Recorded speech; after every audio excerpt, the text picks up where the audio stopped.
Come on now. Man, y'all already know what this is. First things first, God did this. Don't get mad with us. I'm your humble host, your man, your myth, your legend, Eric Knight. And we got the legacy maker himself, Mr. Exclusive. And we also got my man, Xavier Jones, also from the Legacy Maker Sports Network that does the wrestling articles for. Man, look, this is greatness right here. Somebody that knows what they're talking about. And y'all know we don't bring nobody on this show unless they actually know what they're talking about. X, glad to have you up on here, man, for real. Hey, man, I appreciate it, man. I love wrestling. I'm glad to be here. Hey, the real X-Man is in the building. Da-na-na-na-na. Da-na-na-na-na. All right, I'm sorry. No, I can't help myself. Oh, man, look, we are a few hours away from SummerSlam, but you know we got to talk about what happened this week. So let's go ahead and kick it off with the 2 hours and 30 minutes of fire for Monday Night Raw, baby.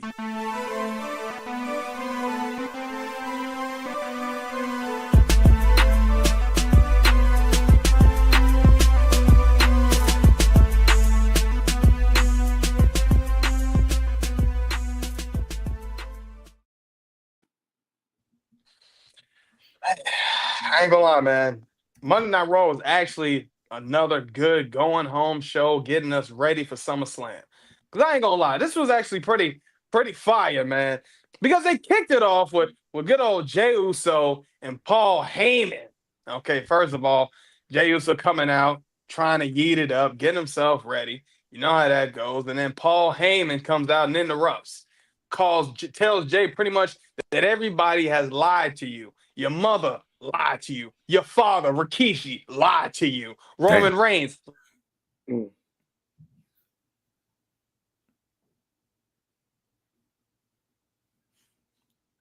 Point, Paul Heyman is just telling everything about the real truth of what's wrong with Jey Uso.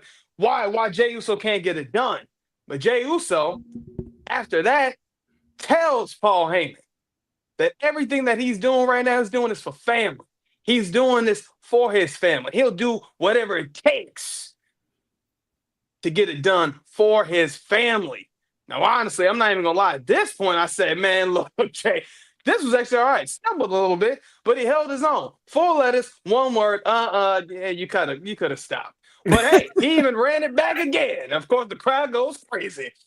And then we flash forward to this banger of a six-person tag match, okay, with AJ Styles and the Kabuki Warriors going up against Judgment Day, which is, Dirty Dom and Raquel and good old Roxanne Perez, okay, AJ Styles and the Kabuki Warriors getting the dub. Now, honestly, this was a great match. Okay, you want to talk about some of the spots that was insane? There's even one part even before AJ Styles got the phenomenal forearm on Dirty Dom. Actually, you're seeing Kyrie and Asuka get some nice, good spots in. So that was great to see. Then we flash forward to this interesting match with that man Sheamus and Grayson Waller. And honestly, Sheamus getting the dub over Grayson Waller. Of course, they talked a little bit earlier backstage. Grayson Waller called himself Big G, kind of feeling himself, I guess, after trying to join the New Day. New Day doesn't even claim them, so that's what's crazy about that. I mean, even to the point when Grayson even said, I'll take you on, Sheamus, he turned around, New Day was gone. So I don't know what Grayson Waller is thinking at this point.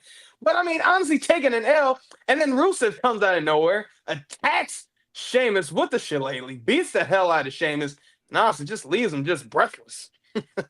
Then we flash forward to Lyra Valkyria. Now, I ain't even gonna lie. When Lyra came out, I said, all right, Lyra, you got the fire, you got everything that I really love about it. But she did this little stupid dance in the beginning. I said, Lyra, what are you doing? I said, who backstage told you to do this?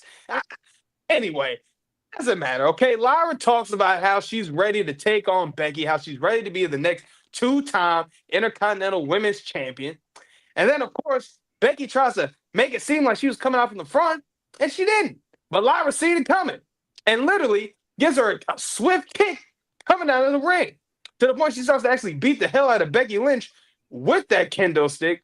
And, of course, Becky Lynch takes off running. Classic Becky. I think Becky might be number 2 And my people actually enjoy seeing running off next to MJF being number one, being the fastest man alive. Okay. Then we flash forward to this 8 women's tag match, man, with Rhea, Ripley, Io Sky, La Primera herself, Stephanie Valkyrie, Nikki Bella, and Naomi and Chelsea Green and the Secret Harvest. And you see how these women right here got the dub over Naomi and Chelsea. Honestly, this was a great match. You want to talk about good spots, good energy. Honestly, Stephanie Valkyrie hitting that devil's kiss. It looked good, man. You can't lie. Booker would be honored every time. Okay. We flash forward to this cinematic backstage. I mean, come on. You look at everything that's going on. Corey Graves is trying to interview Sami Zayn, asking Sami, how's he feeling? How's his ribs? And of course, who comes from behind? Pause. That man, Karrion Kross, man. Karrion is this is cinema right here. Karrion comes literally right from behind Corey Graves. He said, nah, let me take a seat. I'll do it. I'll start asking the questions. He asked Sami, how are you going to feel when you lose at SummerSlam? And you're going to be the one to tell me that I was right. And Sami said he doesn't care what kind of game he's playing. He doesn't care what he's trying to do. All he has to do is get past him. And his next obligation is the World Heavyweight Champion. Karrion Kross pretty much snickered and laughed at that and said, okay, we'll see. But honestly, I mean, this whole thing as a whole, you want to talk about aura? Yeah, man, Karrion's got it on him. Then we flash forward to this tag team title match. I ain't never seen nothing so chaotic like this before in my life. Man, look, the LWO, this is the first time I've ever seen these men get a title shot. We talk about the same tag teams getting the same title shots, and it seems like Triple H heard this and said, throwing the LWO. Okay, cool. But now we got an El Grande Americano coming out, interfering, trying to help either the LWO or the Judgment Day. I really have no idea. But at this point, Dragon Lee comes, tries to take out that Grande Americano. But then, all of a sudden, there's another Grande Americano that pops out. They're everywhere. I mean, when you lose one, you get another one. When another one's backstage, you get another one. This was good. I love it. And for some of you, if you know who this El Grande Americano is, hey, you got it right. You might know. I don't know. I don't want to spoil all of the greatness of this magic that we love to see from El Grande Americano. But this is good. This is good stuff here, man. And honestly, it led up to the Judgment Gate getting the pin over the LWO, man. And honestly, this was still a great match. Then we flash forward to this promo battle with CM Punk and Gunther, man. Look, honestly, Gunther was talking about how he beat Goldberg clean. Okay, we got that. That's not even nothing to really brag about, in my opinion. We knew you were gonna beat him, Gunther. That's not a surprise. But then, of course, CM Punk comes out, says he not only has to be the best in the world, but he needs to be the best in the world to beat Gunther because he needs that title. And honestly, to be honest, I'm excited to kind of see how this goes with this. But I'm more intrigued to see what happens with Gunther if he does beat CM Punk. What's going to be the outcome from this match going on SummerSlam? I'm intrigued. Then we flash forward to the main event. Okay, the main event. Jey Uso going up against Bronson, Tsunami, Reed. And I mean, honestly, this was insane. To the point where Jey Uso comes out, knocks Bronson out of the ring, and all of a sudden you see, come on, man, Braun Breaker running at 100 miles per hour, literally just trying to spear Jey Uso. And he does that, gets it done. And then they start to attack Jey Uso. I mean, this match ended in a DQ to the point of now that man, the OTC, man, Roman Reigns comes out, tries to even up the odds. All right, comes and helps Jey Uso. They get a few hits in and everything like that. He helps Jey get up. Now they try to both spear. Okay, Roman tries to spear Braun Breaker. Jey Uso tries to spear Bronson Reed. That doesn't work at all. Bronson literally stopped Jey, and Braun Breaker, being the missile man that he is, literally just took Roman's whole stomach. His whole insides were gone. Pause. That sounded crazy. But you gotta think about it, man. Braun Breaker's unstoppable. Okay. To the point where Braun even puts Roman and Jey together pause, through the barricade, and actually to the point where Braun actually starts to pull Roman's promo, saying, "This is my camera, these are my people." I said, okay, Braun, you on that type of time. But this was the finish right here. And of course, if I almost forgot to mention how the fact that this man, Bronson Tsunami Reed, stole Roman's J's right off his feet. It's disrespectful. They don't get no more. They don't get no more disrespectful than that. That was something I used to see in the hood. But this is insane. Seeing this in wrestling, I think the culture is definitely showing its true colors right now. No, man. This was good. I really enjoyed everything that happened on Monday Night Raw. Honestly, when we look at everything as a whole, going from that 8-woman tag team match, La Primera. Okay, first of all, Naomi, you killed it with that promo, man. Look, I'm loving the fist that she's doing. Everything's got the little caution sign on it. Keep doing your thing, Naomi. Let them know to proceed with caution, okay? Another thing I talk about, that man carrying cross. Come on, man. The aura on this man is just unseen, unfathomable. Come on. The people pop for this man. He knows exactly what to do. Everything that he did, even on the match they did last week with him and Sammy. There's a part where he even stared at the camera before he grabbed the pole, the little lead pipe. I said, man, this guy is really showing you how far he's going to take it with this character. And I love everything he's doing. And of course, it'd be crazy if I ain't talk about the greatest luchador of all time. I should have said the greatest luchadors of all time, because there's more than just one of them. Okay, this is insane. All right, we got a tall El Grande Americano, we got a shorter El Grande Americano, and then we got kind of like a middle size El Grande Americano. It's a little bit more, built. Which Michael Cole keeps trying to claim that it's Chad Gable and all this. I'm not hearing nothing that you got to say, Michael Cole. I don't know how many times I got to say this. I'm not believing none of that. I don't know who any of these El Grande Americanos are. I can say who I think they look like, but it's not a guarantee until these men take the mask off. And that is against luchador culture. Why would these men do that? That's stupid. Michael Cole, get up out of here. Okay. Sorry, Michael. Insane. And of course, seeing the OTC doing his thing. I ain't gonna lie. Braun Breaker. Man, this man's low-key been my MVP for Raw for like the last month. Okay. The entrance is tough. I love how they doing it. Every time his entrance comes out, Paul Heyman's holding the briefcase. Got the fog, got the lights, the sirens. I'm like, man, something about this guy. He's got aura on him. Okay. And everything they're doing, it seems like since Seth has kind of been on the back burner, they've been really showing how far they want to push Braun Breaker. And I'm loving it, baby. This is good stuff right here. Mr. Exclusive, what are your thoughts, man? What you think? Man, look, Raw, action-packed, a good way to get yourself ready for SummerSlam. I was very excited to see how everything was kind of playing out. There's so much to kind of unpack, but the Americanos are that's greatness personified. Keep us on our wings, people, ladies and gentlemen, until that third and fourth one come out and we have an all Americano match to see who's going to be the person that who is the real Grande Americano. That match will happen at Clash of Paris or whatever the fun stuff is. But I love the work that I'm seeing from Karrion Kross. I think, and I know we'll talk a little bit later, but I need him to win tonight. I need that in my life because I feel like he's starting to gain the traction that Triple H wanted from him in the first place. And they just kind of went, they gave him a whole faction, all this stuff, and it just nothing was clicking. But now that he's by himself, just him and Scarlett, I should say, everything's clicking. And I know, look, Sammy needs wins. Don't get me wrong. We always call Sammy the lovable loser. I need him to lovable lose tonight. That's what I'm saying there. I just, if he doesn't, then I need a strong showing from Karrion. I need to see that happen. The Bronze are devastating, aren't they? They come out there, they destroy everybody. They beat up Roman. They beat up 2 world champions. Two pieces of the future of WWE beating up on guys who are world champions. And it was a great way to get done. I love the way that was all set up.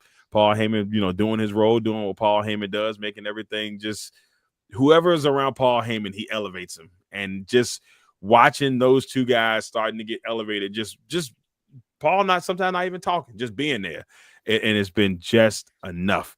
So I love what I'm seeing there. And the last thing I want to talk about on Raw is Naomi, because I really do love what I'm seeing from Naomi. This is her best run. I hate the fact that this is more likely her last run. With her wanting to have kids and stuff, she has to get it. She knows that she's in a certain time frame, so I can't knock her for that. But man, I want her to really go out with a bang. And the way that the fans are slowly but surely coming around to her, and she's like, "I ain't got time for that. Y'all shut up. Shut up." I'm like, "That's right, Naomi. You tell them to shut up. They didn't like you a couple months ago. Don't try to jump on my bandwagon now." That's right. I don't want to hear it. Nope. Now, even the way she when she says Stephanie McCurry, I said, or however else you say it, I said, man, this is good, right? Stephanie McCurry. I'm like, who? I said, this is good, man. She's killing it. She really is. Yeah, she's on fire. Xavier, what are your thoughts, man? What you think? Man, it was a lot. Monday Night Raw was, like you said earlier, was a great go home show for the SummerSlam weekend. Everything from the promos to the matches were, in my opinion, were top tier. My favorite part from Monday Night Raw was, other than seeing three different Grande Americanos, was seeing Bronson Reed snatch the shoes off of our tribal chief, Roman Reigns. To me, it adds. It doesn't add anything big, but it adds something small but kind of funny to this match, because is Roman gonna snatch his shoes back after the match? Because what Bronson Reed pulled was a bully move. So will the tribal chief handle this bully and snatch his shoes back? So that was my favorite part. The promo battle between Gunther and CM Punk. Anytime CM Punk is on the mic and he's going against someone verbally, he kind of brings them up to his level. Not saying that Gunther doesn't have tremendous mic skills, but it's like going against Paul Heyman. When you're on the mic with guys like that talk for a living, that can talk, that feeds off the energy of the crowd, and they reciprocate that back to the crowd, that gives them the energy. He makes the fans and want to be invested in what's happening. You done your job. And I felt like CM Punk did his job in that promo battle with Gunther, and Gunther responded. As far as Jay responding to Paul Heyman to kick off the show, I felt Jay held his own. I know sometimes Jay doesn't have an issue talking on the mic, but I think he exudes so much energy on his way to the ring that he kind of blows himself up, that he has to catch his breath at certain points. You even see it in some of his matches where he has to take a minute, catch a breather, and get himself together, which he kind of hinted at that in the documentary series on Netflix, with him having his singles run for a year and a half now. Prior to that, he was in a tag team, so anytime he would get gassed or blown up, he'll make a tag. Now, when you've been a solo superstar, you have no one to tag, so you kind of gotta pace yourself. But like I said, it's all trial by fire, learning as you go. So he'll get it together. The women's match was A1. Anytime we get to see the Devil's Kiss, it's come on now. It's a gift. it's a gift. And man, I kind of wish Booker T was on Raw just for that moment, because he gives it the proper push. Now, I'm not taking nothing away from Michael Cole. Not taking anything from Corey Graves. Not even taking anything away from Pat McAfee when he was there when she was doing it. But just the fact that Booker T gives it that extra oomph, what makes it great. And I think my last takeaway, two more takeaways. The 6-person tag match with AJ Styles and the Kabuki Warriors, man, that was awesome. And you can tell they have some chemistry as far as AJ with the Kabuki Warriors, man. Some of the stuff they were pulling off together was insane. So I enjoyed that. And my final thought was the Karrion Kross, Sami Zayn. Man, I think this match is what I'm looking forward to see the most, because I want to see how they're going to handle Karrion Kross from this point on. Yep, very important to me. That's very important.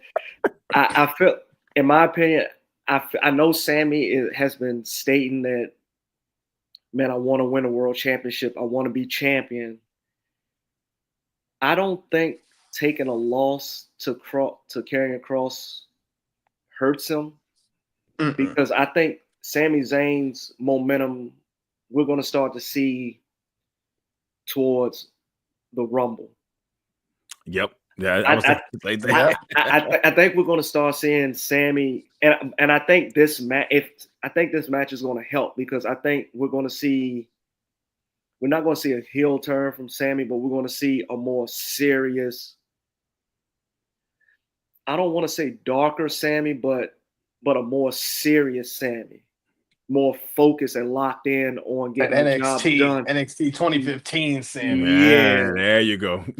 So when he used to come up with the hat, I don't know what that was about. So like I said, I'm eager to see that. Karrion Kross needs this win to put him in trajectory going forward, because we're taking him serious. But if he loses this match, I think he loses steam and momentum going forward, and which he can't afford to lose right now, because the stuff like the promos he's been cutting on camera, on social media, stuff like that, has been great. And I think they need to continue that going forward. Maybe not give him a world championship run. Maybe give him a chance at the IC title.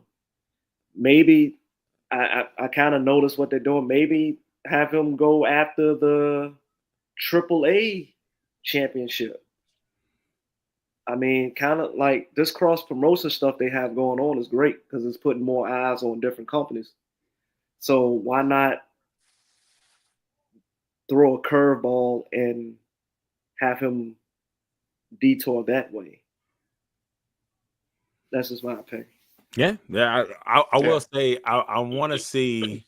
I think one of the biggest things I want to see from this, or one of the things I have in the back of my mind with Kross, is we know that Kross's contract is up like soon. And so if he wins, that gives me an indication, maybe a little bit more indication, that they are fully invested in him a little bit longer than, because that was one of the biggest things they talked about a couple months ago. They was like, well, his contract is about to be up soon. And I'm like, they hadn't had any talks at the time about his contract. So I think tonight, one way or the other, will really let us know if he's probably there for the long term. Because if the crowd goes crazy for him, and we already know that he's like these bigger shows, his shirt is the one that's selling out. So they gave Jay that push when the Yeet Fest was in full effect. So that's one thing I think we watch out for tonight as well. Yeah, who knows? Maybe Triple H walked up to Karrion and said, "Yeah, we're gonna put a rocket on your back." We're gonna put a rocket on your back. On your back. This guy. Sick. This guy tripped, man. Something else, man. But we talked about some of the great things with Monday Night Raw. Now it's time to talk about my man Shawn Michaels cooking it up with NXT, baby.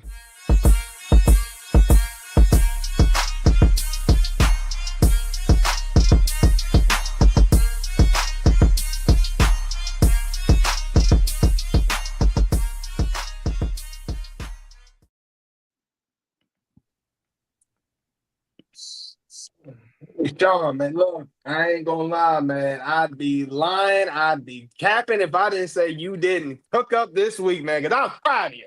I was proud as always. If it's not a good show, you give us a great show. Just like Always Mr. cooking. Exclusive would always tell. Look, man, One or the other. come on. It's one or the other. It's never bad. It's never bad. It's never bad. consistently cooking. Man, come on now, because look, and you gave us one of the more spicier matches to kick it off, because we kicked this show off with Miss Parker, My lord. okay, and Jasmine Nix. Man, look, this was a banger, literally, In so many ways. Ladies and gentlemen, come on now. Man, look, they literally are telling this story with Jada Parker, with Fatal Influence of what they got going on. I'm liking how this is looking. Jada Parker, don't matter who you put in front of her, and it's looking like she's just looking strong throughout the whole entire match. Now, there's a lot of pressure going on from Jasmine Nix. Jasmine Nix says she got it, she gonna win it. That wasn't the case. You ain't gonna do that against Miss Parker. Stop playing. Then we flash forward to, come on, man. Bouncy. Our boy, come on, man. The young OG, man, Javon. Okay, he was talking about, some of the things that happened last week. How, how the Undertaker was telling him to go for the big dog. Now he starts to talk about this, and of course, you talk about somebody being big, somebody being that guy. Anybody, I guess this man assumed he was talking about him. That man, Trick Willie Wonka, Hollywood Trick. Trick NA, 2-brand Trick, first class Trick. Come on, man. Stop playing. Trick thought he was talking about him. Trick saying all this. He said, look, it's we talked about it. We've been through this before, big dog. This is what he said. he said, look, you can't come for no title, man. Look, this Trick Willie, this is Trick NA right here. It's 2-brand Trick. I'm carrying both brands on my back right now. I said, Trick, come on, bro. You got to chill. You only carrying one right now because the ruler carrying the other one. Stop playing with him.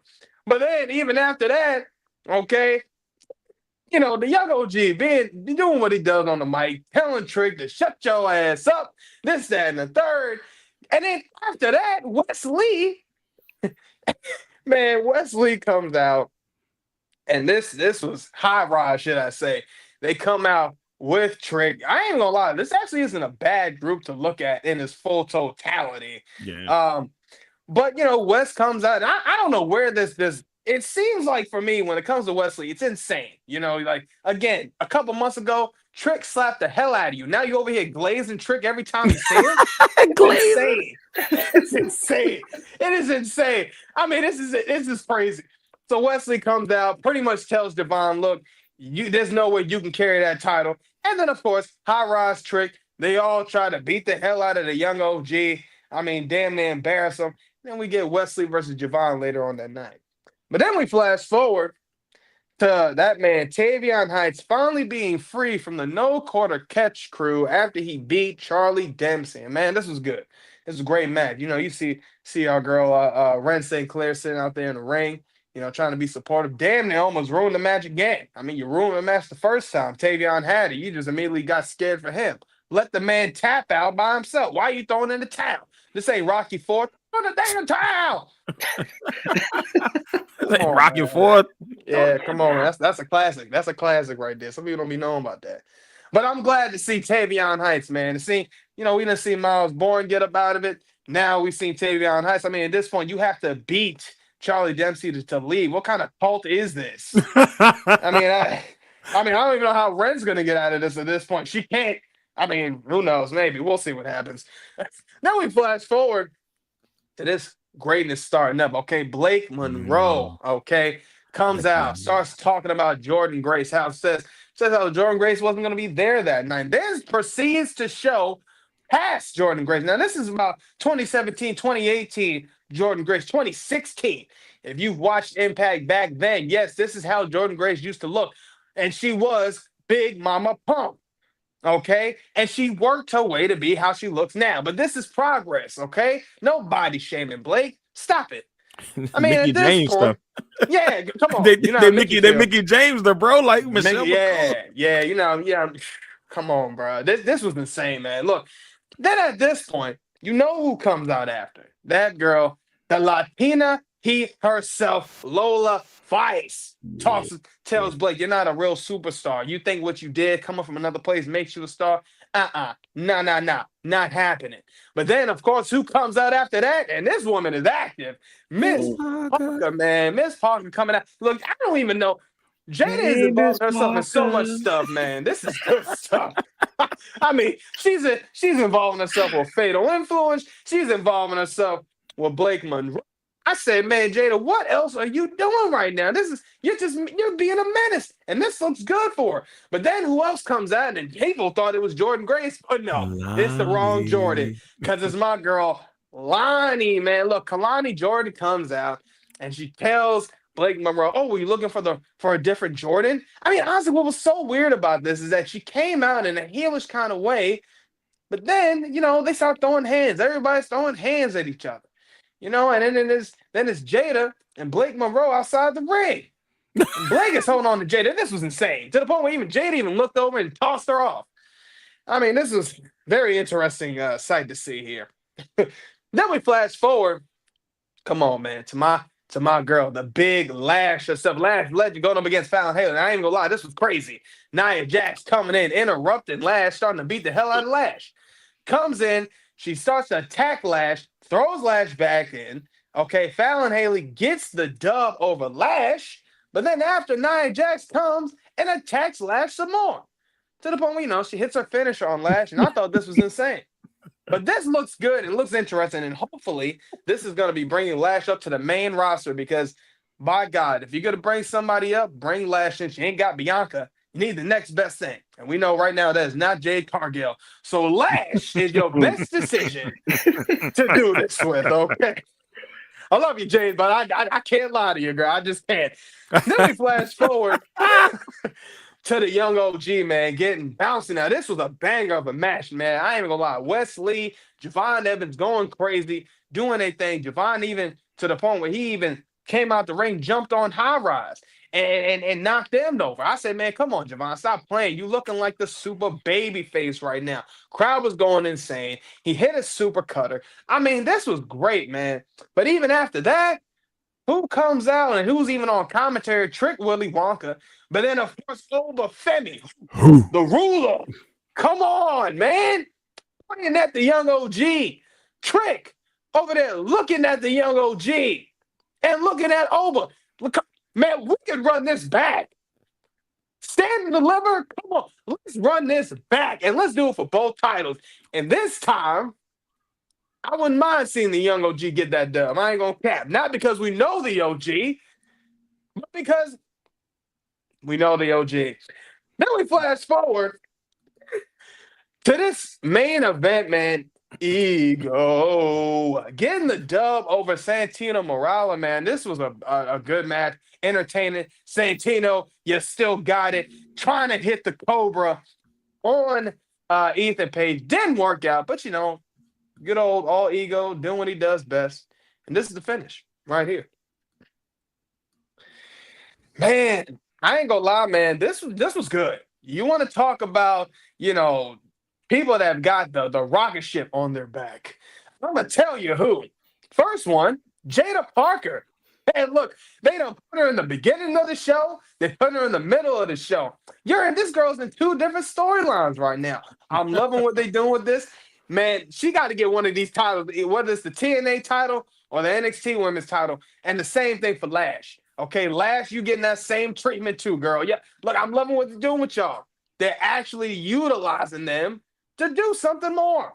That being said, young OG, come on, man. Keep getting bouncy for it. Man, look, I love everything they're doing with him, with Trick, with Oba.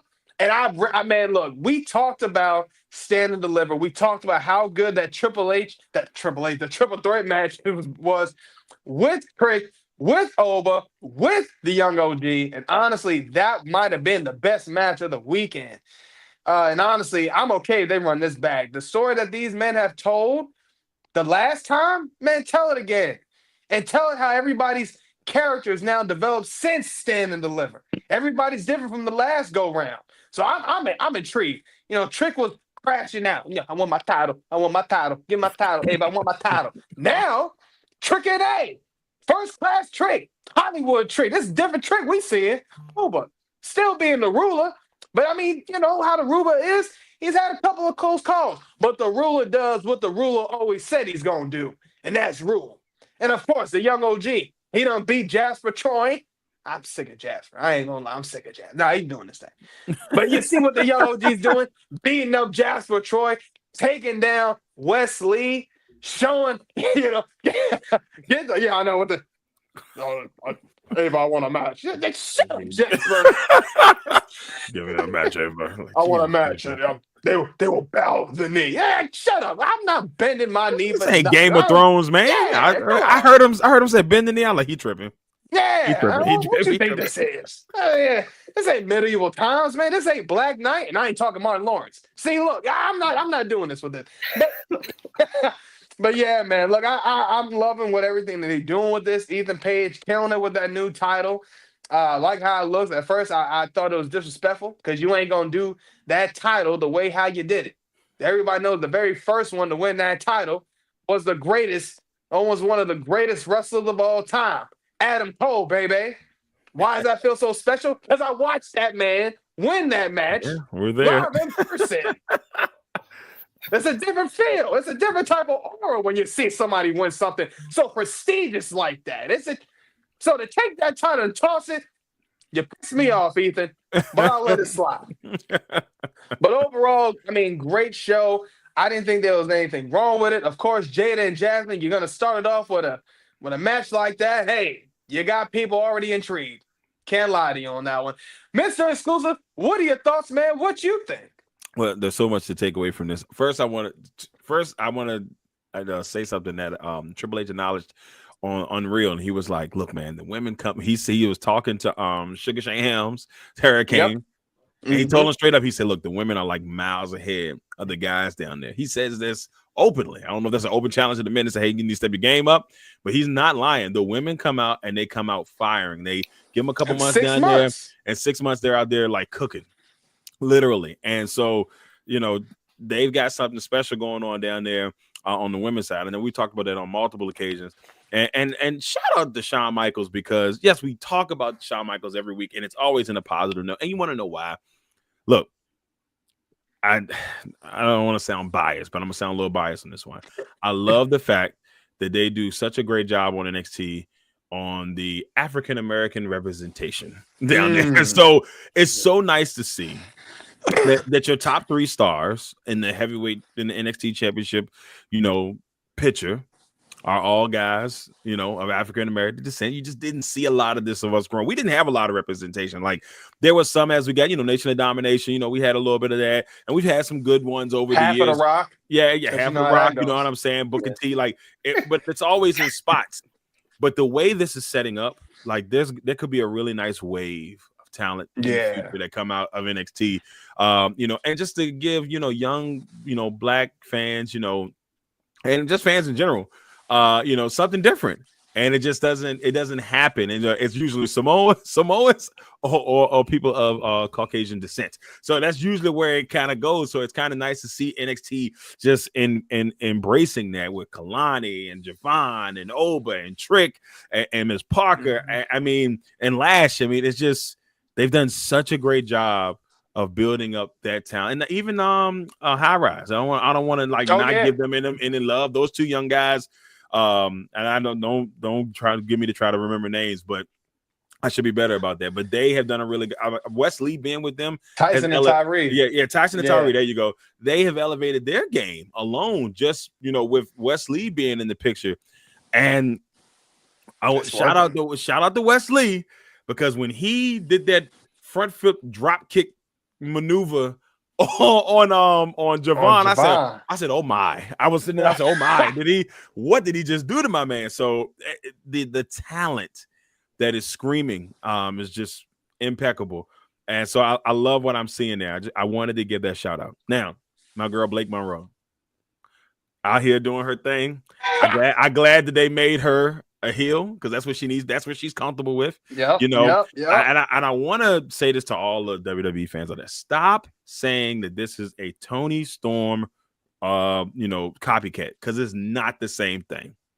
If anything, it's just another version of her character in AEW. I get tired of hearing people like, oh, it's just a Tony Storm. No, it's not the same thing. First of all, they're like Tony Storm is timeless. And we're talking about 1930s. This character is more Bewitched, maybe 1950s, but it doesn't have that same feel to it. So stop doing that. But I love what she's doing right now. I like how they're slowly building her up and giving her own swag there. So I like that for her. And I think the last thing that I really wanted to just take notice of is my man all ego. Ethan Page it was a good match. Shout out to Santino. And then after the match, when they attacked him, and you're talking about selling the Cobra. I said, and Ethan said, and he hit the ground, and this leg is kicking. I said, then that's how you sell it. That's fun wrestling, and that's why I like Ethan Page, because I wasn't a believer in the beginning, but now I've watched him for a year now, and I'm like, this guy's got it. He can be a heel, he can be a face. It just will work. So shout out to Ethan Page, man. I'm on the Ethan Page train. That's my guy. We all right there. We all right there. X, what are your thoughts, man? What you think? To be honest, and Darrell, look, I'm gonna be kind of quick with my analysis. I didn't get a chance to to catch NXT this week, but I want to start off by saying I like the product that they put out on a weekly basis. I feel like, piggybacking off what you said, Darrell, about Shawn Michaels, I think he has a feel for what fans are wanting. And when I say fans, I'm talking about a different group, like the fans that look like us. Mm-hmm. Because I can remember, like you guys said, I can remember a time when we were used. I don't want to sound disrespectful, but like, we were kind of used like props. I know where you're going. Yes, I know where you're going. Like props. Yeah. Comic relief. Yep. Yes, comic relief, props. But if you think back to it during that time, I started watching wrestling during the Attitude Era, so I can remember Nation of Domination. Mm-hmm. And then when they disbanded, you had The Godfather. Yep. Pimp. It's crazy. So yeah. So I remember, like I said, we were used more like props, but now as we're getting to today's time, you're starting to see more representation of us, and you're starting to see it on the main roster more in like the women's division. But with NXT, you're starting to see more of the men's starting to be represented on a level where they needed to be represented. Oba, Trick, Javon, just to name a few. Wesley. I said those guys. They are used as stars. They're not looked at as props. They are used as stars. You got like your world champion, Oba. TNA world champion is Trick. That's Trick. So, like I said, that Trick. I know NXT is under the WWE umbrella, but it just feels like they're two separate, not separate shows, but almost like two separate companies. The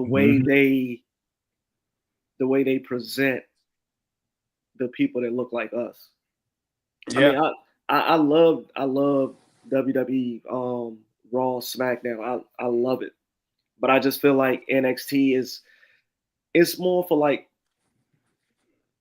the younger, more hip. It feels like NXT is us. It's like for the culture. So, and like I said, I'm enjoying it. I hate that I missed it this week. But like I said, everything that they're doing, especially Shawn, like I said, he has his finger on the pulse down there, and it's like he can't miss And then I feel like once those guys are removed from NXT and go to the main roster, it's like they're stuck in limbo a little bit, i.e., Yep. Carmelo Hayes. Yep. But like I said, maybe I don't know what it is, but maybe it's something like they're not connecting with the fans. Maybe the fans that's watching Raw and SmackDown aren't the same fans that's watching NXT. Yeah. Yeah. And you get more of like, I feel like the NXT crowd is more like a, no disrespect, like it's more like an indie crowd because a lot of those guys came from the indie scene, so they built up a fan base and they built up a following, and all those people up in the NXT crowd, they get to watch that for free. Yeah. So that's probably why they're so hype. I'd be hyped too. free $99. Let's get it. Yeah. So like I said, I love what they're doing down there. It's something. It's different. It's eye popping. And man, like I said, I can't say it again, man. I love what they're doing. And my last thing I want to say is, hi, Miss Parker. Don't we all, baby? Miss Parker right there. Yeah, I want to throw one quick thing before we move to SmackDown. You made a good point. Nation of Domination was so strong, right?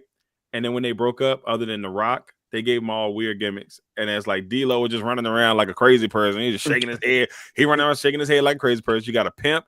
And then they made Mark Henry his sexual chocolate. I ain't gonna lie to you though. That was but I think gonna make a Farouk and APA. Yeah, they had APA. So the only one that was like, all right. And just beating up folks, which I deal with it. But the Mark Henry thing was always, it was like, it was funny. But it was like, all right, come on, man. Man ain't sleeping with Mae Young, man. Why? What do you think of us, man? She gave birth to a hand, man. Crazy work. But I agree. The representation is top notch right now. So shout out to Sean. Shout out to Sean, man. Shout out to Sean. And of course, shout out to Ashe Wrestling, which I always tell people all the time. If you want to see great representation of the culture in wrestling, check out Ashe Wrestling, man. One of my favorite promotions to watch. That's AS. I think it's I don't know. It's not there's apostrophe in there. Yeah, man. Look, they great stuff. Big Swole's on commentary. I love what she does on there, man. So if y'all ever get a chance, check out something else real quick, another alternative. Check out Ashe Wrestling, man. But we talked about some of the great things with NXT and that man Sean cooking up. Now it's time to talk about the best part of the end of the week with Friday Night SmackDown.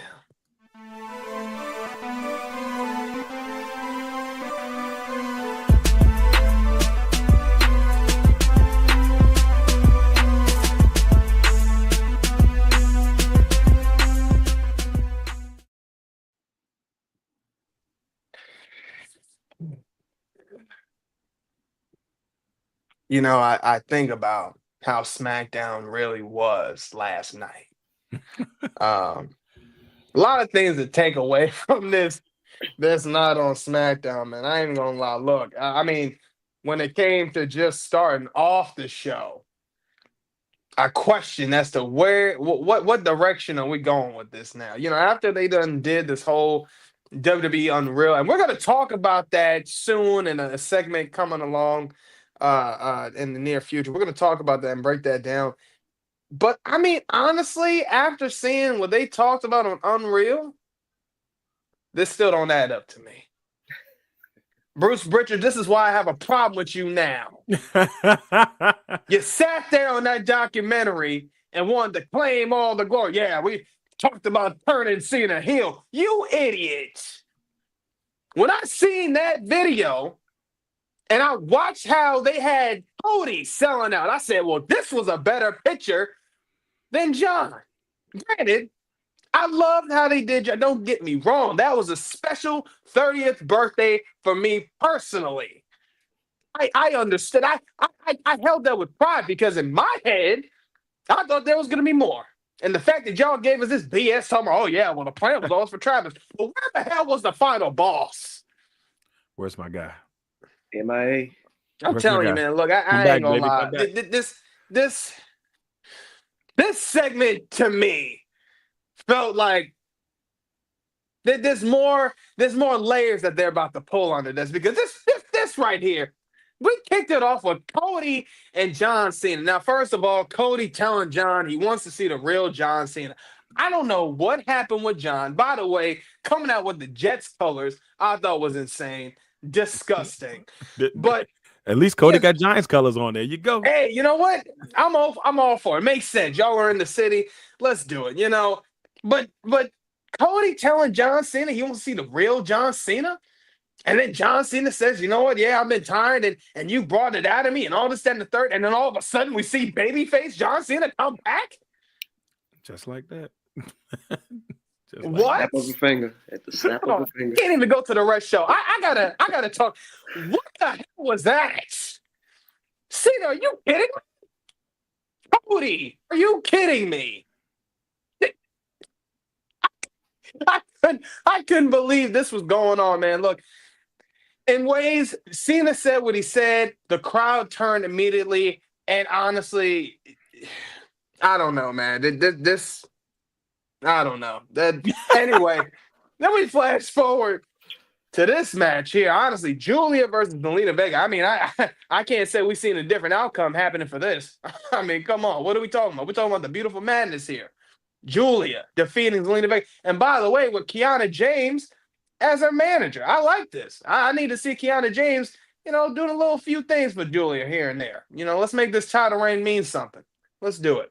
Then we flash forward to, man, look, this match with Mr. Iguana, okay, and Psycho Clown debuting on SmackDown. Okay, y'all kept asking for Mr. Iguana this, Mr. Iguana that. After seeing the Worlds Collide PLE, of course, y'all knew nothing about these men until WWE bought this company.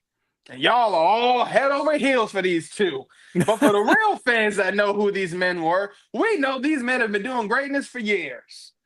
Okay? Y'all want to talk about, Mr. Iguana Bosch. Look, the man is getting up there in age, but he's still killing it. Damn. But yeah, Los Garza getting the dub over Mr. Iguana and Psycho Clown. Great match as always, over-delivered. You see Santos Escobar with the all-white suit doing what he does, looking like a boss. Loved it. Then we flash forward to good old Alexa Bliss and Charlotte saying that we're not friends, this, that, and the third. Look, y'all out here matching, with the hat, the shirt, the hair. Man, look, y'all doing this whole thing, talking about you ain't friends, y'all hugging, y'all doing this, that, and the third. Look, I just want to see if y'all going to win these titles or not. I don't want to see y'all win them. I'm not mad about this tag team. Something about this now, and again, we called this about 2.5 months ago when they were trying to drop little nuggets with these two. And of course, y'all wouldn't have had to do this if you didn't release about 3 to 4 women tag teams. But hey, this is what you got to do when you drop all the rest of the talent. And them talking about they're not going to rush too far ahead. They just need to focus on their match at SummerSlam, and we'll see what happens with them. Then we flash forward to this banger of a match. Look, I ain't even going to lie. Damian Priest and Aleister Black, this is probably the first match we've seen these men have. And honestly, Aleister Black throwing a chair at Damian Priest, so it ends in a DQ. Then to the point he's just overly assaulting Damian Priest. I mean, look at this kick. The kick was insane. I mean, come on. Kick the hell out of him. And then, honestly, it's to the point where Aleister Black is just making Damian Priest just look just like, like they always keep saying, the bisexual Undertaker, man. I don't know what the heck. I don't know, man. I don't know why they keep calling him that. Maybe it's just bisexual, baby.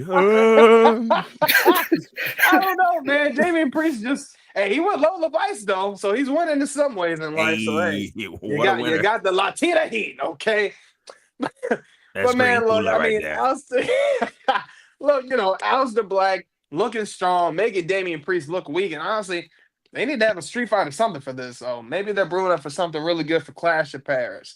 Then we flash forward. Come on, man, Solo. I love how he's doing these promos, man. This feels good though for him. The whole MFTs, Tonga Loa, Jeff Cobbs. Say it 3 times fast. No. But yeah, man, look, Solo cutting a great promo talking about, if you can get in, where you fit in. I said, man, yeah, we gonna be all right. But this was good. Saying all the Jacob Fatu stuff, I think this was great. This was good. And then we flash forward to the Eric, match. before you flash forward, I gotta say this. Look at oh my goodness, we got a guest appearance, ladies and gentlemen. You'll see in a second. But before we get into that, don't Tala Tonga look like X-Pac? Bruh. Just throwing it out there. He does. Wait a minute. I saw that just now. I'm like, bro, it's X-Pac.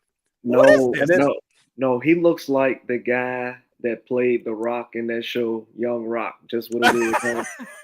Oh, yeah. That's older. Yeah. That's actually kind of crazy. That's crazy. I'm sorry, Eric. I had to say it before because I was like, I'm gonna lose it if I don't see it. But there you go. No, Samoan he do. Then we flash forward to the match with Tala Tonga and Big Jim, man. Look, I ain't gonna lie. Tala Tonga throwing them hands with Big Jim, okay? Beating the hell out of Jimmy. And honestly, this even got to the point to where all the MFTs, Solo, they just started beating the hell out of Jimmy to the point to where they waited for the cage to come down, okay? Solo telling them, break down the cage. Break down the cage. I said, man, what is this going on? Come on, Jim. Come on. They got you looking like a jobber. You ain't Nick and Matt Jackson right now? Come on. The disrespect that you are getting right now is insane. But who comes out? The man with the magic boot, the Samoan werewolf, man, comes out and just wreaks havoc on Jeff Cobbs, okay, and Tonga Loa. And honestly, looking strong, and he's looking like he's ready for this steel cage, man. This was insane. This was good. Okay. Solo out here saying all this stuff to Jacob Fatu. I said, man, y'all are good. They were killing this. This was insane. Then we flash forward to Tiffy Tom and Jade Cargill. Now, look, man, I ain't gonna lie. I've been telling y'all for the last about 3 weeks, maybe 3-4 weeks, ever since Naomi cashed in her Money in the Bank. I'm not gonna lie, man. This is probably one of those things I just can't get into right now. And I love Jade, man, and Tiffy. Tiffy's Tiffy at this point to me. But Jade, man, I they said, some people said in the comments that Jade might have been cold this night. And honestly, I guess that's just neither here or there. But I don't know, man. It's insane. But with Jade Cargill, man, I just don't think, man, they're really. I think they might pull the trigger with Jade, but it's just like this whole thing with Jade telling Tiffy, I'm gonna take your title. Tiffy's talking about, yeah, we'll see. Y'all are not really getting my attention to grasp me for this. There's nothing I feel like that makes me want to really watch this. And in order to see maybe if Jade does take the title, so we'll see what happens. And if so, I mean, it's not like Naomi's gonna cash in the Money in the Bank. So what you got next? Bianca, but Bianca's injured. So then what? Yeah, we'll see what happens with this BS. Then we flash forward to some more BS, and this is going to be the last part of the show, unfortunately. Jelly Roll, man, I'm legitimately just sick of seeing Jelly Roll's face expressions. I'm sick of seeing Jelly Roll just in general. Whether it was just him on the Jimmy Fallon show, I think he's supposed to be having an interview today. What's my girl? Kathy Kelly. And then I don't know, man. Look, they done did a whole thing with Jelly Roll and Randy coming from the parking lot. Jelly Roll making all these face expressions. Jelly Roll and Randy throwing hands with Drew and Logan. Doing us that in the third. Jelly Roll done choke slammed a couple of security guards. Big whoop. Randy Orton, of course. Not a surprise when he RKO somebody. I love to see an RKO regardless of who it is. Hell, I've been said this. Randy could RKO me. I'd pop for it. I would not care. It's an RKO. I mean, but again, this is how we ended off the show, and this is the finish right here, unfortunately. Again, and of course, we are also seeing the man that is one of the greatest hosts of all time, the one man and the only man that can check you into the Heartbreak Hotel, because that's the Heartbreak Prince himself. He's here with us, ladies and gentlemen. Right there, boy. For a quick second. I don't want to hijack the show too much. Y'all doing a great job, killing it as usual. XJ, love seeing you on here. Love hearing your perspective. I appreciate what you bring it to the show. I don't want to get in trouble, Knights, because it's mama-in-law's birthday. So I understand. I told the wife, I just said, hey, I need to get in where I fit in. Yeah, I mean, today, folks, it is the birthday for the Knights itself, and it gave me those chills. And That's right, 1 year, baby, 1 year. I just had to do it. Happy birthday, Knights. Hey, I see my boy Zach in the chat dropping the heat as he always do, telling us it's National Ice Cream Sandwich Day. Love the fact that he comes in every single time with a different national holiday. That's right, boy. So appreciate it. But looking forward to SummerSlam, y'all. I hope y'all enjoy it. I just want to say y'all doing a great job, and I'm sorry I couldn't be on the show for the entire thing today, but y'all are killing it. You don't need me. I'm gonna go check into the Heartbreak Hotel and get ready to watch some SummerSlam later on tonight. Keep it going, fellas. Hey, give mom-in-law. I love Night Style, baby. Tell her happy birthday, man. Will do. Hey, happy birthday, Knights. Appreciate y'all. Hey, thank you also to all of the subscribers, all the support that we've gotten over the year. We appreciate it, and we enjoy doing this, and hopefully we can continue doing this. And I hope y'all are enjoying the shows just as much as we are having fun putting them on. Because I've said it before, just being a group of dudes that just talk about wrestling and enjoy wrestling, going to wrestling shows, and deciding that hey, we want to try to get on the internet and share our thoughts and see if people either like, dislike, whatever, and to have people supporting us. That's cool. So thank you to everybody. And again, happy birthday, Knights. Couldn't have done it without y'all. Thank you to Legacy Makers Sports Network for getting us on, for giving us the platform to be able to do this. Mr. Xclusive, thank you specifically. For the behind the scenes work, for teaching me how to run the board and the switch and all that kind of stuff. Just appreciate you. Happy birthday, Knights. That's right, baby. Yeah, man. Well, I'm out of here because now I better get out while I can. You know what I mean? All right.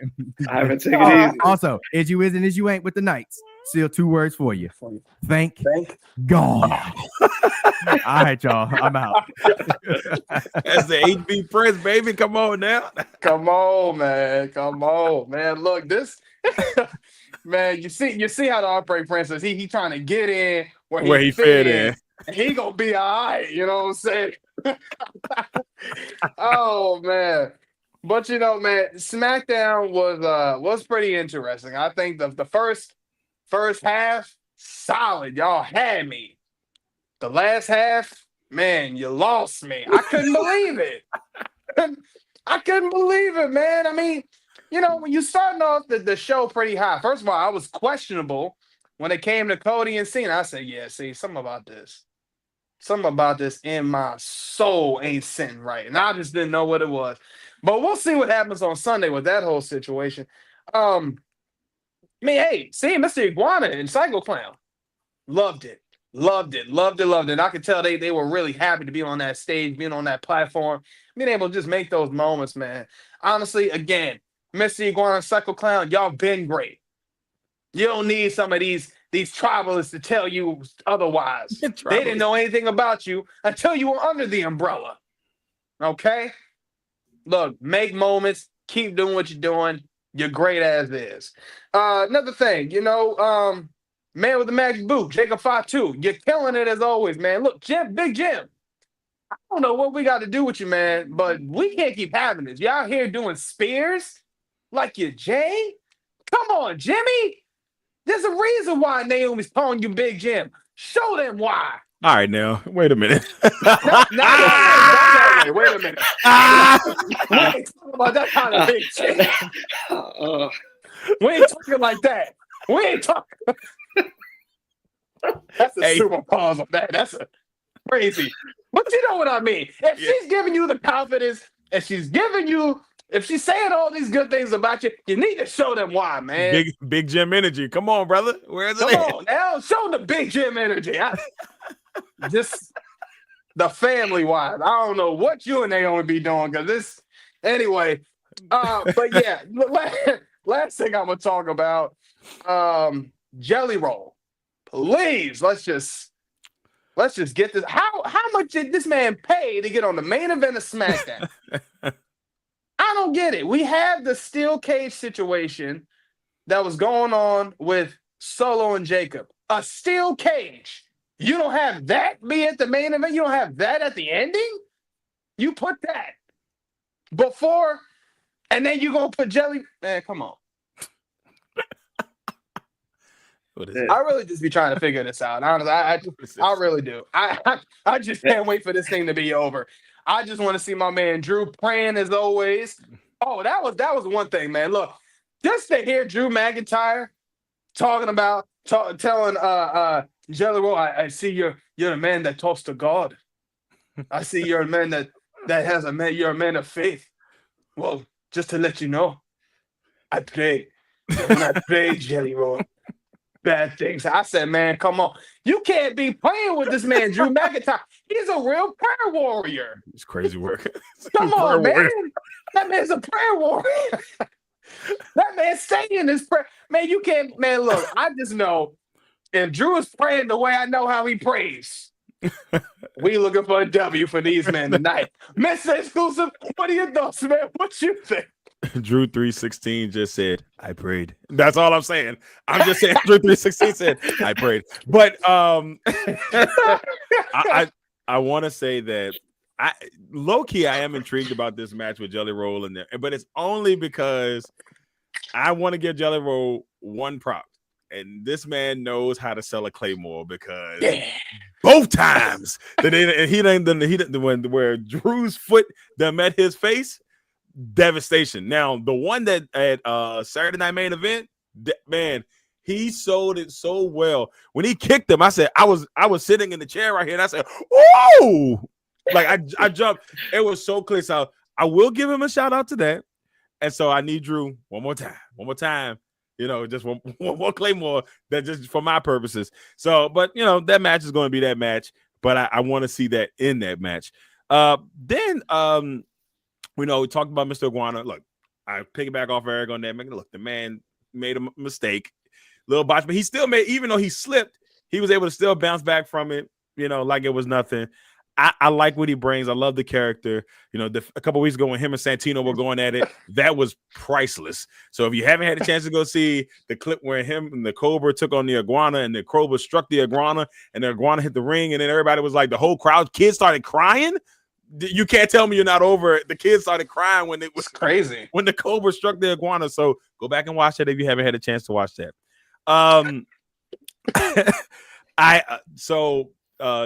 Charlotte and Alexa, I like what they got going. I like what they have going on there. Their chemistry is through the roof. And if I'm Charlotte Flair, I am thanking the gods that somebody said, I'm putting you with Alexa Bliss, because Alexa Bliss has always had this, just like, the fans love her.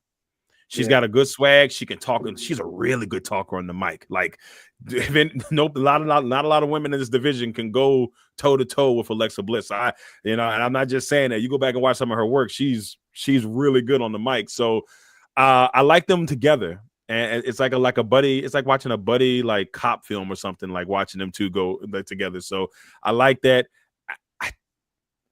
I want them to win the titles, but then there's a part of me that was like, I kind of want Raquel and tall lady Raquel and Roxanne, the Judgment Day. They're like the Judgment Day. We want to see the Judgment Day win the match, but I can go either way in that match. But the one thing I do, and you brought it up, Tiffy and Jade is, look, WWE has a problem on their hands with this situation. They really do, because when you look on the match that they're having, I think it's supposed to be the first match on Sunday, when you got Naomi, Rhea and Io, like, that match is going to be good. I can already smell it. That is good. It feels like it's got a good big match feel. They could have made that the last match on one of these nights, and I'd have been like, I'm in there for it. Let's get it. You know what I'm saying? And I love what I'm seeing from Naomi, and they're just killing it. Like, all three of them it's going to be a good match. Yeah, even the story they're telling with Rhea and Io. Right. And they've been building this one ever since she lost the title to Io. And so and at first I was like, remember we was like, man, what is this? Why there's confusion here? But now they've built up a nice little rivalry over the months. Sometimes we just need to be patient, I guess. But that's where I go back to where Tiffany and Jade, this is a problem because Tiffany obviously is a good wrestler. We can't take that away from her. But face Tiffany is not working. No. They have to have her be a heel. And I think then it could work a little better. I also feel like the matches that she has in her title reign have not been great. You know, they've been kind of just there. She hasn't had a really good feud during this time frame. The Charlotte one was shaky, and we saw it on Real how Real life wasn't supposed to be in there, how that was. So that was shaky. And then the only real rivalry she's had is with Nia Jax, and it hasn't really been a rivalry per se. Like that's who you've been facing this last few. That's what I'm saying. So now they kind of hinted after WrestleMania that this is Jay wants to go after the title, which they kind of drawed it out a little bit, but it still hasn't been enough to captivate to me the wrestler fans at home. They could give Jade this title tonight, but if Naomi was still lingering with the case, that gives this match just a little bit more of a jump.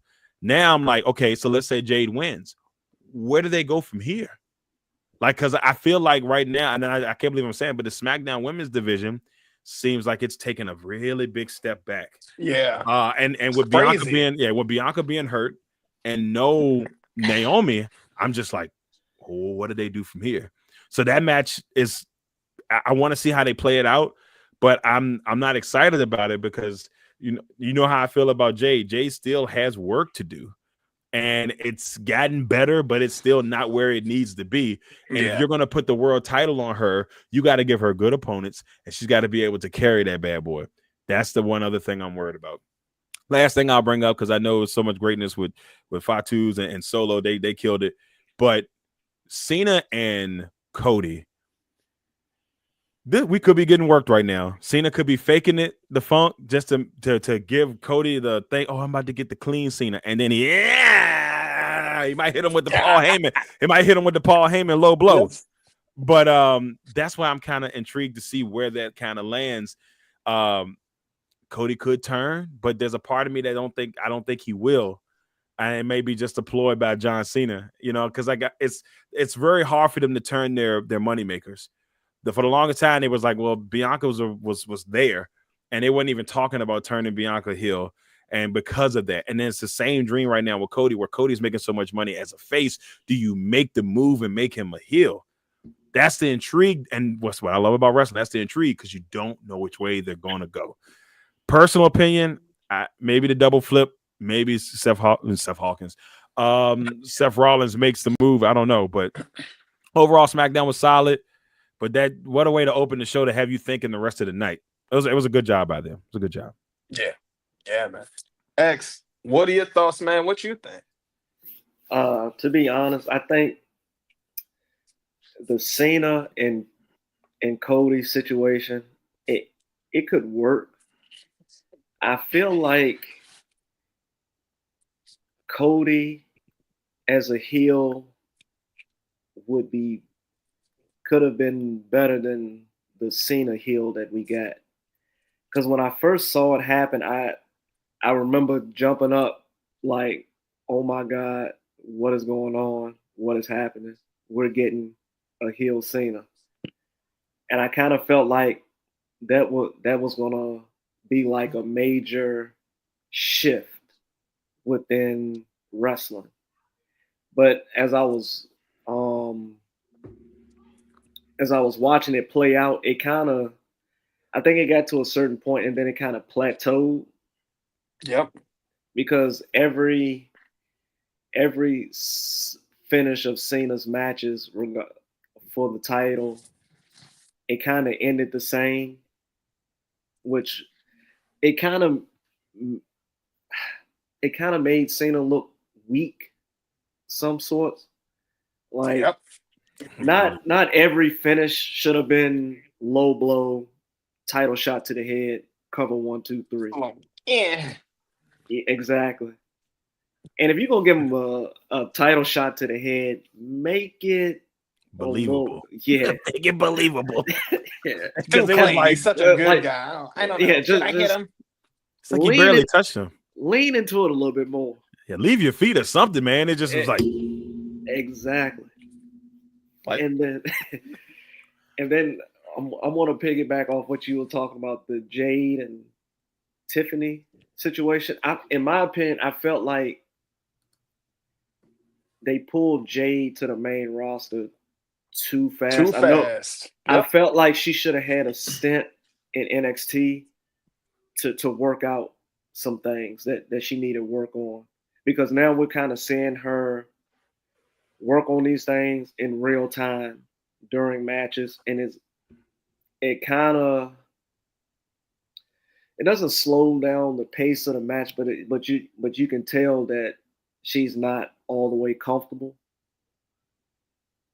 And I don't want to sound like I'm taking shots at AEW or anything like that, but they didn't do her any service by building her the way that they did. They should have let her get some more work in before just thrusting her into the spotlight. I mean, don't get me wrong, going 50-0 with the TBS championship is great height, but they kind of hid a few things. It's kind of like That's what they were supposed to do, though. it was kind of like what AEW. it was kind of like what WCW did with Goldberg. They hid a lot of his shortcomings. His his flaws. Yeah. And then when he came to WWE, he kind of got exposed. He got exposed with his ring work in a match against William Regal. Oh yeah, William Regal worked him in Yeah, that match, boy. man. That was bad. It was bad. Yeah, and I don't think I mean, they didn't do anything to make his ring work better. And when he came to WWE, where storytelling and ring work is like top tier, it's a must. I don't think he transitioned well. I mean, they kind of WWE for some kind of hid his flaws too, but not like WCW did, and it kind of hindered him. But other than that, I hope that their match is up to par. I'm not gonna say they're gonna steal the show, but I feel like they know the pressure's on them to deliver, and I think they will.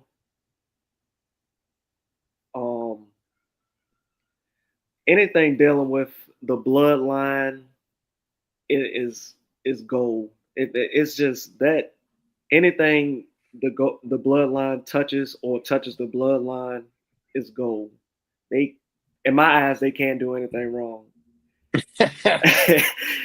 I kind of hate that Big Jim takes the pins a lot in those matches, but I mean, you have to protect Jacob. You have to protect Solo and Tala. JC and Tonga, I mean, that can go hand in hand. Just throw them out there. Yeah. Yeah. I feel like I said, you have to protect Solo, Jacob for the most part. They're your, other than Roman and Jay, they're your next two big bloodline stars.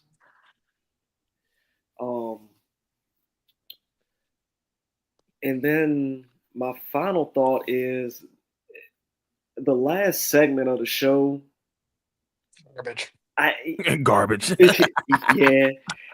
And I felt like if the first hour of SmackDown wasn't commercial free, then I think the Cody segment with Cena would have been switched with the Drew, Logan, Jelly Roll, and Orton segment.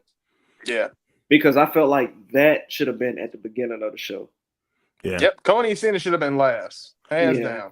I think the only way, no, it could have been something, and like I said, I don't know this, but the only way I can see them making that two things would have happened. Either Cena had to go somewhere and they had to get it out the way, or I would have said maybe Jelly Roll gets there late. Maybe because he's doing something else and they had to wait, give him time to get there. Had to be one of the two, because there's no reason why that they should have left us hanging with Cody and Cena and like, yo, what the world? Yeah, that's how you end it. So what time did the video pop up with Jelly Roll getting beat down? Yo, it was like midway through, I think. Yeah, it was. It was great. It was great. They made it beat my man up. Came out, he's touching his face.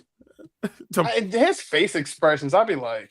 And then I felt like, and then I thought it was weird that he walked to the front of the truck and tapped the hood. Tapped the hood. Like, door. But my thing is, bro, we knew who was in the truck with you. Right.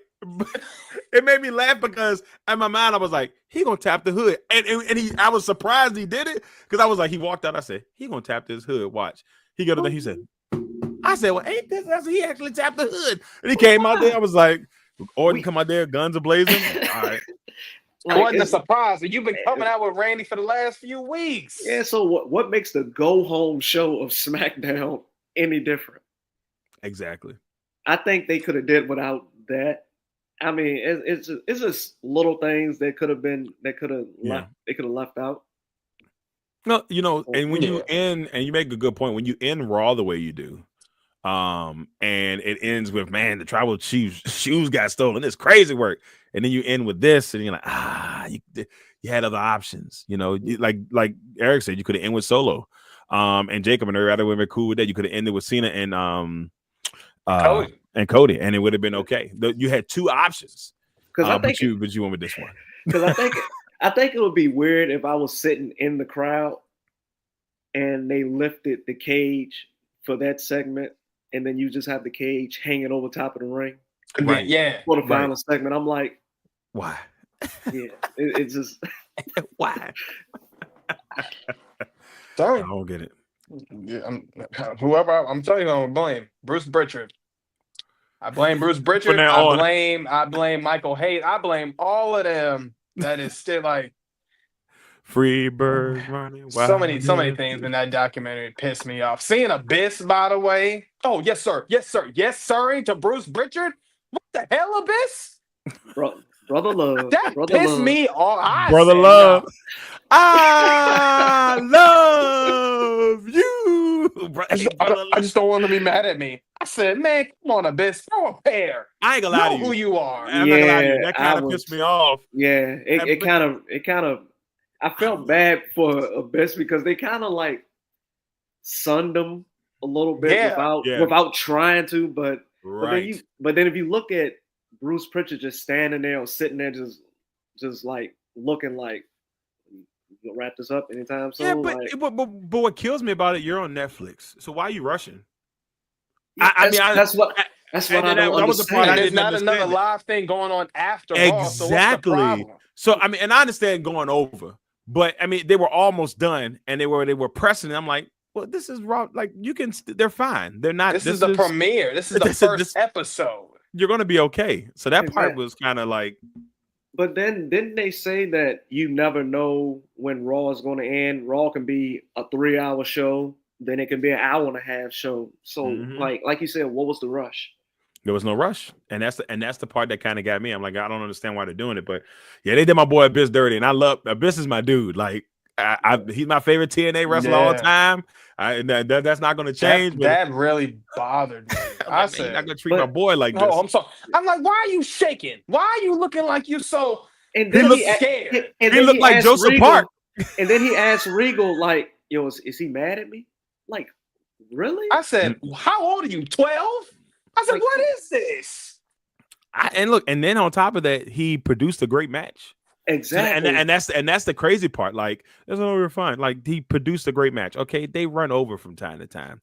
Like I said, this is USA Network. I see you getting mad, but you can't get mad when you're on Netflix. On Netflix, no, you're not when you have an open door. They could go 4 hours if they want to. Netflix ain't gonna be like, no, don't do that. Telling you, them boys need to go. Bruce Pritchard needs to go. Michael Hayes needs to go. Well, granted, he gave the Seth idea, but still, y'all need to go. We need to have Sean there. We need the real NXT people on the main roster. Anyway, let's go ahead and them talk suckers about have been doing it for 30 years too. That's the crazy part. That's Both what I'm of them. saying. Get your old asses up out of there. Let's get some new blood in there. But- Y'all recycle everything. But look, back in the day, you hear stories about segments going over. Didn't they say like The Rock and Mick Foley's segment went over like how many minutes? And they were on live TV I think on it was the like, USA Network. I want to say it 5, was 10 like minutes, I think. it was like it was somewhere close to 10 minutes, and they were like That's a panicking lot of initially. that's a lot of TV time. That you're shortening matches, if not cutting out matches or cutting out backstage segments, promos, and stuff like that. So when Netflix pretty much gives you the free fall to have at it and do whatever, Do it. like run with it. Take advantage Then y'all want of to it. talk about, there's ads. Man, come on, the 3-minute ads. Bro, And nobody some care of about us them don't ads. even see those. Real facts.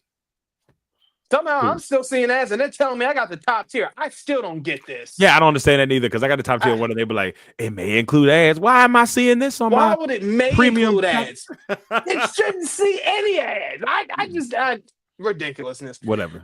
But let's go ahead and jump in and let's talk about this SummerSlam night 1 because we know this card is going to be interesting. I think night 2 is going to be the best one, but we'll see how night 1 goes because, of course, one of the matches that we got coming up, we'll see on the card here.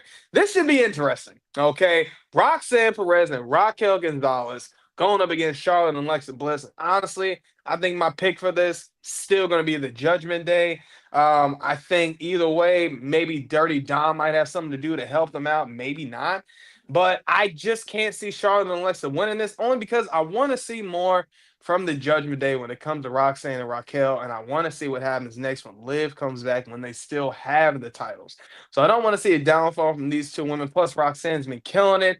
She's had a great year this year, honestly, being in the Royal Rumble, the Elimination Chamber. She's had a Mania. I mean, come on. This girl has been working, and she's really been showing her marks so far being on WWE. So this is great, man. But yeah, man, that's my pick. Raquel and Roxanne. Mr. Exclusive, what are your thoughts? Who you got for this match? I still going Judgment Day. But I don't know how it happens, but I need them to kind of win too. I agree with you. I'm because I need them to be champions when Liv get back. And that's the only reason why. Other than that, I'd be cool with Alexa and Charlotte kind of still, maybe taking the tag team championships and going on with it. To be honest with you, if you're looking for two people that are top notch and you want them to represent the division for a while, then yes, you go that way because then you can jump them back and forth on both brands. So it really depends on what you want. Which storyline do you want? Do you want to hold on to the, wait to see what Liv does when she gets back? Or are you willing to let Charlotte and Bliss, jump back and forth from different brands and defending the title? But I'm going with the Judgment Day in this one. X, who you got, man? Who you got for this match? I'm going to go with Bliss and Flair. I think they kind of want their star power on both shows. I'm not taking anything away from the Judgment Day, but I think they want their star power. Like, we're talking about two former women's world champions, multiple time women's world champions. So I feel like they want their star power on each show. And then eventually I think Perez and Rodriguez will find their way back into the tag team title picture when it's closer to Liv's time to come back. I can see that.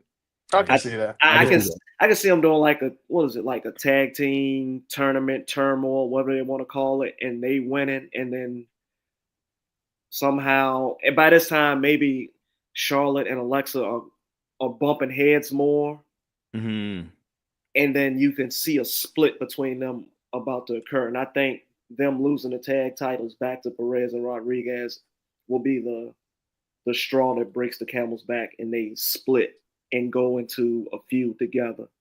That's actually a good. I could actually see that. I could actually see that happening for real. But with a twist, instead of Charlotte pulling the trigger, it's Alexa pulling the trigger. See now that would be interesting because that would give Charlotte what they want from Charlotte, and they want Charlotte to be top notch. Yeah, I think that is what's going to put Charlotte at the babyface level that they wanted when she came back. I can see that. I think when they brought her back and had her win the Rumble, I think they rushed her back to the top, back into the world title scene, and I think the fans didn't want that at the time. Like you can tell when fans want a certain person going for the title. Yeah. And I think we've seen Charlotte do this so much when she's come back from injury that it's like kind of diluting the aura of Charlotte Flair. That aura, see, I like that. I like that aura. Like she's an active wrestler, but you have to treat her like Roman. You know how like when Roman goes away for a certain length of time, he comes back, how his comeback is anticipated and is built up. That's how you have to treat Charlotte, but you have to treat it differently because Charlotte is there every day, barring injury. Yeah. So I just think you have to treat Charlotte differently. I agree, man. Then the next match we got, honestly, we talked about this before, man. Look, we need Karrion Kross to get this. Karrion Kross versus Sami Zayn. We need Karrion to get this. I'm pushing for Karrion. Mr. Exclusive, I already know you want Karrion. I'm pretty sure X, you feel the same way about this. We all want to see Karrion Kross get this dub. I don't even think there's not even much to be said because we had talked about this one a whole bunch earlier. Karrion, you need this, man. Just get this dub, man. Just let the lovable loser lose again. That's all we're saying. Then the next match we got. Oh my God. Yeah, let's go ahead and skip to the next match. I'm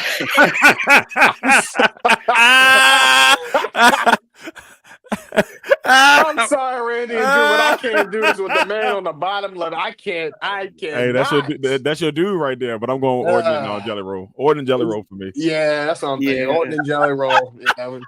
Logan Paul taking the pin. Yeah, exactly. I see now that. We got a good match right here.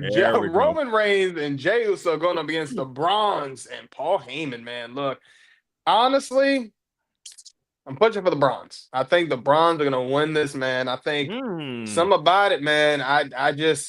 They looked way too strong on Raw, and granted, they could swerve us and have Roman and Jey win it, but it seems like they're really giving Braun Breaker and Bronson Reed that push, especially with Paul Heyman being there. So, yeah, I'm pushing for Braun Breaker and Bronson Reed to win this. I think they're going to win this one tonight. What you guys think? I'm going to go Reigns and Uso, but it's only because I think they want the crowd to get really hype at the beginning. If this is going to be the first match, like X said, then yes, I think they go that route. Roman doesn't lose often. Now, if you're going to lose, I think if you're trying to boost Braun Breaker to that next level, you have Braun Breaker pin Roman Reigns. Yep. And that because look, Braun's already beat Jey, but beating Roman is a whole nother dream. So if you're going to go that route, Breaker's got to pin Roman, and I think that just helps Braun Breaker continue his onslaught to the top as a future world champion. But I'm going Reigns and Uso, but that's what I think could happen. X, what you think, man? Who you got? And I'm going with the OTC and Mr. Yeet Man himself, man. Okay. I feel like Bronson Reed can afford to take the pin because he's not really working towards anything at the moment. He's just he's pretty much the muscle of the group, but it's kind of hard to call him the muscle with Seth not being around. So I feel like I said, Reigns and Jey Uso gonna get the win, and in the process, because I just saw that Bronson Reed, I don't know how true it is, Bronson Reed called himself the tribal thief and called the shoes that he took from Roman the shoe of Fowler. So I feel like all right now, that's crazy work. The shoe of Fowler. So I feel like that tribal thief. Hey, I ain't gonna lie, that's good. I ain't gonna lie to you, that's fire. That's legit. Now I feel like that's why they're gonna get. I feel like Reigns is gonna pin Reed for that reason. But if Breakker and Reed do win, I can see Breakker getting the pin on Roman, but I also see Bronson Reed feeding off of the moniker, the Tribal Thief, and the Shoe of Follow. It's kind of He gonna steal a Ula follow. it kind of gives like comic relief to a serious storyline, but like I said, it's wrestling. It's entertainment. So Yeah. why not? Why? And it not? works because Bronson Reed is the sneakerhead, so it makes sense. Oh, yeah. Lord. Yeah. Man, look, This is a hard one to pick. I ain't gonna lie, Eric. I have no clue where to go with this. Yeah, one. I don't know. I don't know neither. I'm starting to think they might go with Jade. Yeah, man. It's yeah. Is this quick question? I didn't mean to interrupt. Is this night one or night two? This is night one. one. This is tonight. night one. It's tonight. Yeah. So is Naomi and that's night two. See, they got all the banger matches. Yeah, they got some really good matches on tomorrow, man. They got the let's get through the night ones here. Yeah, because this one right here is just. I'm going with Jade. I think Jade might get it. Who knows? Yeah, I'm gonna go with Jade too. I'm going with Jade, and I think it's a reset button for Tiffy. She's gonna go heel. She's gonna go heel. She's gonna lose her mind. Yeah, I can see that. Her title. And her title. And a title. Give him my title. Now, this is an actual good match that we're looking forward to seeing here. And my thoughts here, and I'm still wondering, man, because I know we talk about Seth. I know we say everything's going, but there's a part of me that thinks his injury is severe, but I think he might be good. And I think if Punk wins tonight, if he wins that title, if he has that moment, the fireworks, all the confetti, what if that man Seth Rollins comes back and cashes in that Money in the Bank? And this is the perfect person to do it on. Why not do it on CM Punk? Why? Well, damn near I said this a few months ago when Seth won that Money in the Bank briefcase. But it could happen, it might not. If it doesn't happen, then, well, we know Seth is really injured, but we'll see what happens.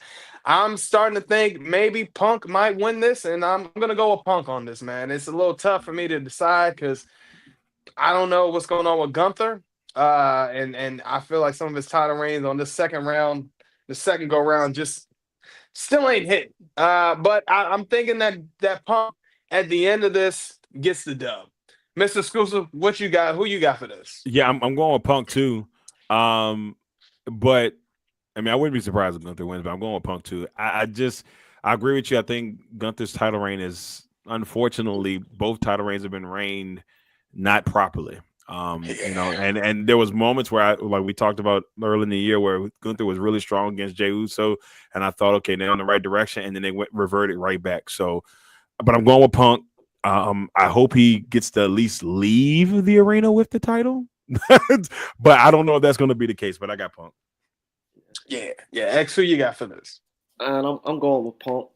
And like I'm piggybacking off what you guys said about Gunther's title reigns. It's been kind of lackluster. When his IC title run was so dominant. I don't iconic. And I feel like this might be setting up a change of scenery for Gunther. I can see him going to SmackDown, and I feel like a fresh start over there because there's too many main players on Raw right now. You got Punk, Rollins, Roman Reigns, Jey Uso, and you see they trying to build Braun Breaker up to this level. So I feel like Gunther is getting kind of lost in the shuffle, even being world champ. Yeah. So he loses tonight, and then eventually he finds his way on SmackDown. I can see that. I can see that. I don't know, man. I think night one's gonna be trash. Let's hope not. Let's Let's pray for at least. I pray for goodness. I pray. But it's like when I'm looking at this card for the night, I'm like, it's bad. There's probably only two matches that got me like, oh yeah, I can't wait to see this. This is like a sexy Monday Night Raw. Yeah, it's Roman. Roman and Jay going up against the Bronze, and then CM Punk and Gunther. I'm not excited. Well, I lied. 3. Karrion and Sammy. Yeah. I'd be lying if I said that's trash too. So it's 3 matches I'm looking forward to. 3 matches. Yeah. Okay, I lied again. 4 because Roxanne and Raquel. It should be a good Charlotte match. And I think 4 out of the 6 because the ones I really don't care about. Okay, Jade and Tiffy. And I hate to do that to Jade. And your boy Jelly Roll, baby. Yeah, Jelly Fold. I can't. Hey, Jelly Fold go crazy. Jelly Fold, man. I can't with that, man. I pray that this man loses. I pray. The only thing that saves that match is after Orton and them win, he has the RKO Jelly Roll. Come Just on, for the hell of it. Just for the hell of it. I'm winning. I thought about that the other night. I thought about the other night when he was RKOing everybody on Friday. I said, what if he dropped Jelly Roll right now? So I'm actually down with that. X. If that happens, I'll be all for it. Shock factor go crazy. I'm like, God. And well, look, I put it like this: if they lose, he's eating the RKO for sure. Oh yeah, most definitely. Yeah. He's taking that RKO. Oh yeah. And then Orton will start transforming.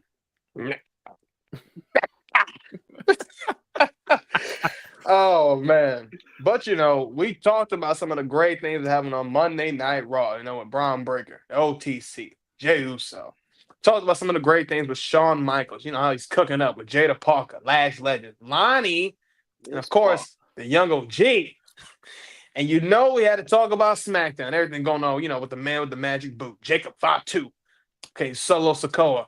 I'm telling you that it's 4 letters, 1 word, stop. Okay. And of course, everything going on with Jellyfold. But we had to tell y'all and give y'all our predictions of what was going on with SummerSlam. And honestly, we gave y'all our predictions. We gave y'all our thoughts. And don't be surprised when it happens, because 9 times out of 10, we usually hit it on the mark. We're pretty good at it.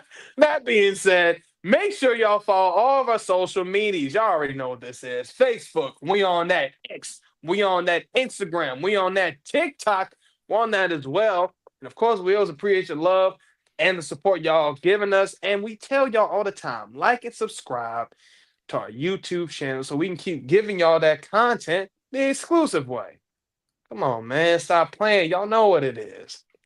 But as always, I am your humble host, your man, your myth, your legend, Eric Knight. We had the legacy maker himself, Mr. Exclusive, and we had one of the greatest, okay? One of the man that literally breaks it down for you to write it down, okay? In an article, my man Xavier out here breaking it down for us. And you know how we do this, man. This was a great show. Loved everything we talked about on here. Because you know what it is, man. We are the Exclusive Knights, and we always ensure to be the best there is, the best there was, and the best that ever will be. And to ensure that your nights will never be the same. That's Trig.